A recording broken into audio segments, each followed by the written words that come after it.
Hello my dear, आज का topic है describe the hybridisation of PCl5। इसी में एक टॉपिक और आता है कि PCl5 का स्ट्रक्चर क्या होगा और उसमें क्या सारे के सारे PCl बॉन्ड इक्विवेलेंट होंगे। तो चलिए इसका जवाब खोजते हैं।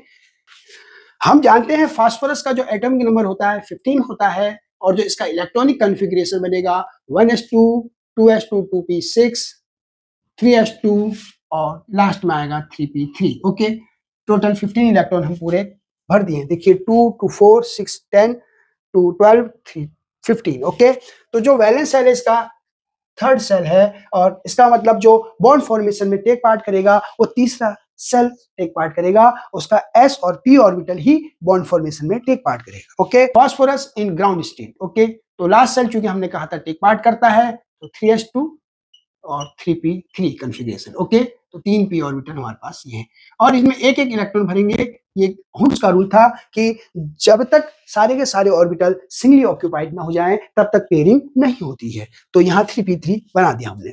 अब अगर देखा जाए जो फास्फोरस है उसके जुड़ने के लिए आ रहा है क्लोरीन और क्लोरीन के पास होते हैं 7 इलेक्ट्रॉन लास्ट में। टोटल एटॉमिक नंबर तो 17 होता है और बच्चों वाला कॉन्फ़िगरेशन अगर हम बनाए 2,8,7 तो लास्ट में 7 इलेक्ट्रॉन है। इसके पास ऑक्टेट पूरा करने के लिए एक इलेक्ट्रॉन की कमी है और इस ऑर्बिटल के पास देखा जाए तो एक ऑर्बिटल में मैक्सिमम 2 इलेक्ट्रॉन होते हैं। यहाँ पे सिर्फ एक ही है तो इसके पास भी एक की कमी है। ये भी क्या करेगा, अपना एक इलेक्ट्रॉन क्लोरीन के एक इलेक्ट्रॉन के साथ शेयर कर सकता है। क्लियर?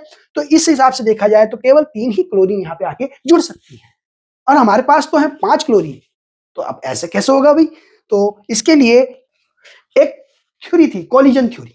जब भी कोई एटम आके जुड़ता है या बॉन्ड बनाता है तो आपस में टकराता है। टकराने से क्या होगा कि जो इंटरनल एनर्जी है वो वर्क की फॉर्म में चेंज होती है और इस प्रोसेस में जो पेयर्ड इलेक्ट्रॉन है वो एनर्जी गेन करते हैं और वो एक्साइटेड स्टेट में चले जाते हैं।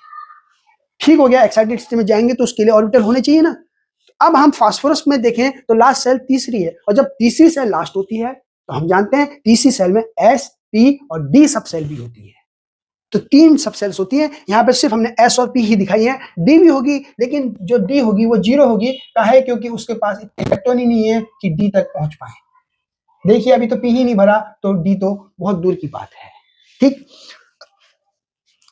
अब क्या होता है जब वो टकराएंगे तो मैंने कहा था एक्साइटेड स्टेट में पहुंच जाता है इलेक्ट्रॉन और जो पेयर्ड इलेक्ट्रॉन था वो जंप करके हायर एनर्जी स्टेट में चला गया, मतलब कि डी में चला जाएगा और डी में एक अनपेयर्ड इलेक्ट्रॉन हो जाएगा तो 3d1 इसका कॉन्फ़िगरेशन हो जाएगा। ठीक हो गया। अब हमारे पास अनपेयर्ड इलेक्ट्रॉन कितने हो गए? 1 2 3 4 5, 5 ऑर्बिटल्स, पांचों के पास एक एक इलेक्ट्रॉन, हर ऑर्बिटल के पास एक एक की कमी और Cl के पास भी एक इलेक्ट्रॉन की कमी होती है। तो वो Cl क्या करेगा, इस ऑर्बिटल के साथ कोवेलेंट बॉन्ड बना लेगा एक एक की शेयरिंग करके। ऐसी 5 Cl हमारे पास, पांचों Cl आके जुड़ सकते हैं हर ऑर्बिटल से। It's clear?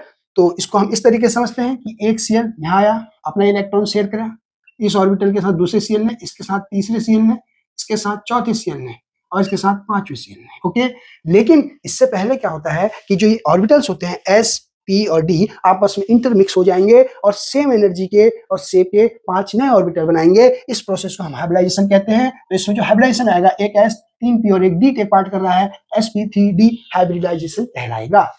5 ही नए sp3d हाइब्रिड ऑर्बिटल बनेंगे और जो उनका अरेंजमेंट होता है वो ट्राइगोनल बाइपिरामिडल होता है sp3d हाइब्रिडाइजेशन के केस में। ओके, तो उसको हम आपको ऐसे दिखाएंगे।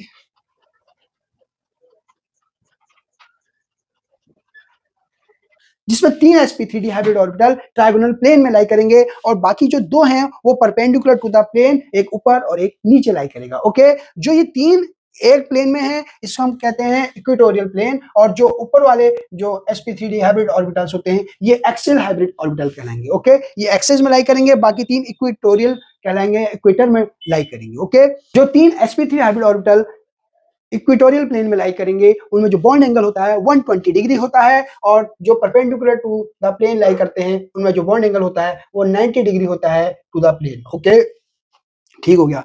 अब एक इलेक्ट्रॉन वो PS का था वो sp3d में आ गया, जो P का था वो भी sp3d में, दूसरे P का भी, तीसरे P का भी और जो एक T का था वो भी sp3d में आ गया। ओके, अब यहाँ पे जो है एक क्लोरीन यहाँ शेयरिंग करेगा, एक क्लोरीन यहाँ शेयरिंग करेगा और एक क्लोरीन यहाँ। इस तरीके से आप देखेंगे तो 5 के 5 जो क्लोरीन हैं वो यहाँ पे अपने इलेक्ट्रॉनों को शेयरिंग करा देते हैं।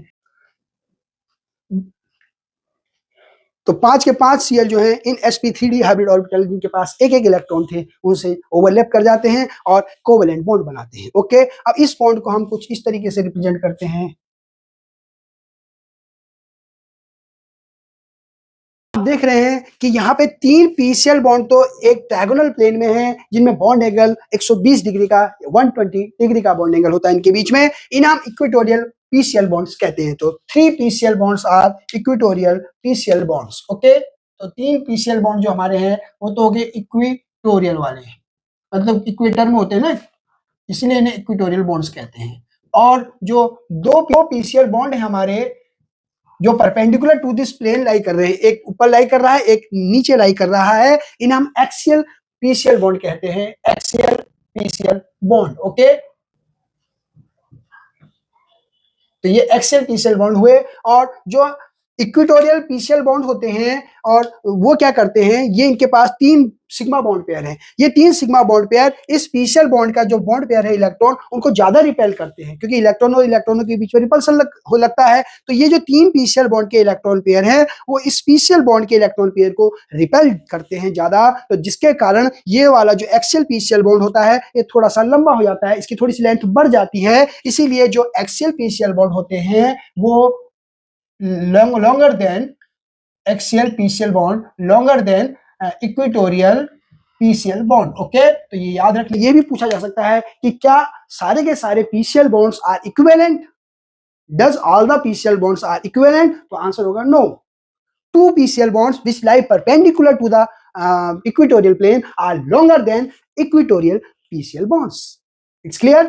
क्यों होता है? क्योंकि जो 3 PCl sigma bond pair electrons होते हैं वो क्या करते हैं, वो एक्सियल बॉन्ड्स के इलेक्ट्रॉनों को ज्यादा रिपल्सन प्रोवाइड करते हैं जिसके कारण एक्सियल बॉन्ड लंबे हो जाते हैं then equatorial bonds. Okay, thank you.